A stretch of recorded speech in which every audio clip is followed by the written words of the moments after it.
Last season si Austin Reaves nag-average ng 20.2 points per game at may kasamang 4.5 rebounds, 5.8 assists sa 73 games. May 3-point shooting career high mula sa 7.3 attempts per game at 37% na 3-point field goal percentage. May true shooting pa yan na umaabot sa 61.6%. Simula naman kasi talagang araw nang malagay itong si Reaves sa starter ng Lakers noong 2022 to 23 season. Maraming mga analysts ang nagsasabing mas naaasahan to sa pagiging scorer at mas naging involved pa sa offensive output.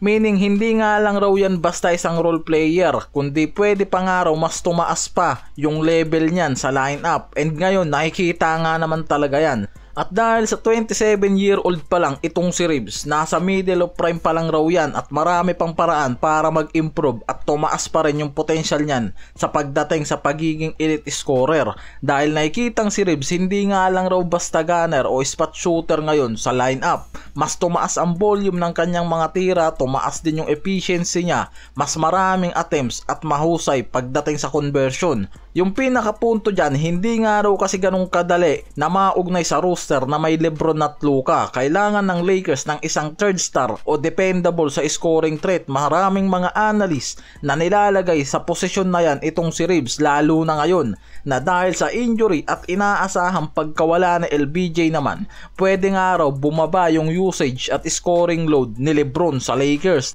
Lalo na't pagdating nga raw sa edad at injury nito, kung walang LBJ, binanggit na 18.1 shots per contest si LBJ nung nakaraang season na pwedeng maging available para sa isang manlalaro. Kung walang LeBron at itong si Reaves ang nalalagay dyan at nakikitang pwedeng mapunta sa ganyang parte, si Reaves ang magiging escape plan ng Lakers habang walang LeBron sa lineup.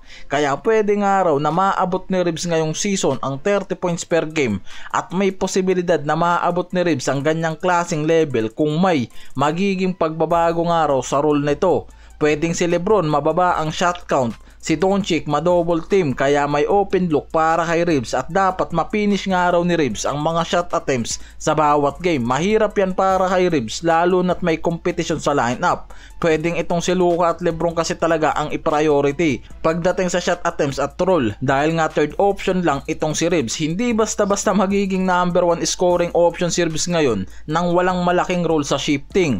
Pwedeng si Reaves ang maging leading scorer ng Lakers at makapag-average ng 30 points sa game ngayong season kung magkakaroon ng mas malaking shot opportunities, mataas na efficiency at kung mabababaan nga raw yung shot count o role ni LBJ dahil sa injury concern at magamit ang double team kay Luka para makapag-create ng open shots para kay Austin Reaves. Sa kabilang dulo, si Kevin Durant makakatapat ang former team niya na OKC Thunder sa opening ng regular season. Maraming issue at mga criticize about dito kay Durant sa dati niyang team.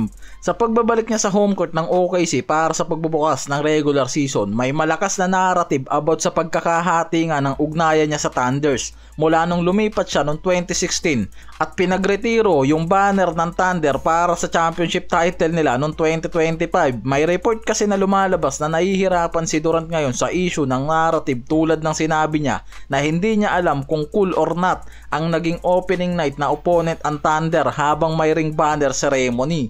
Sa isang press interaction, itinanong nga mismo kay Durant kung may mga staff sa OKC Arena na gusto niyang makita. Ang sagot lang nito no o wala.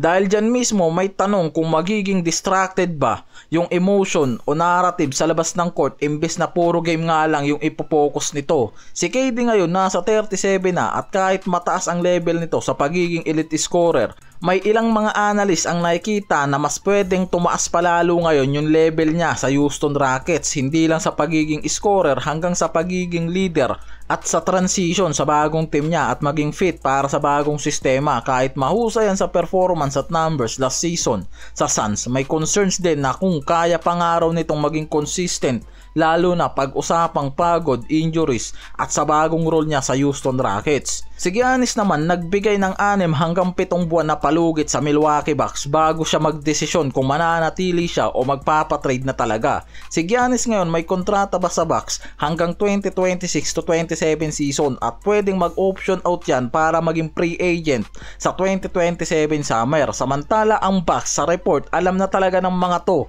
at nakaposisyon na sila at handa sa posibilidad na mawala ng superstar kung hindi nga raw magiging maayos yung sitwasyon nito.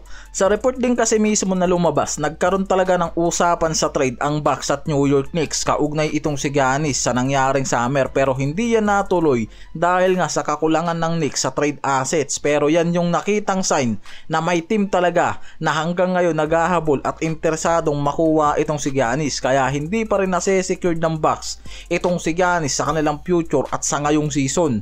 Pero sa gitna ng mga rumors at trade speculation kay Giannis, malinaw na sinabi nito na committed siya ngayon sa Bucks, meaning na ngayong season lang yan pero may dinagdag yan na allowed nga raw siya baguhin ang desisyon niya sa loob ng 6 hanggang 7 buwan mula ngayon. May window opportunity para sa mga teams para sa trade nitong si Giannis sa pagiging elite champion contender. Additional yan sa oras nga raw na magdesisyon agaran to, lalo kung hindi nga raw nito makita sa Bucks ang pagiging title contender habang dumadaan ang season.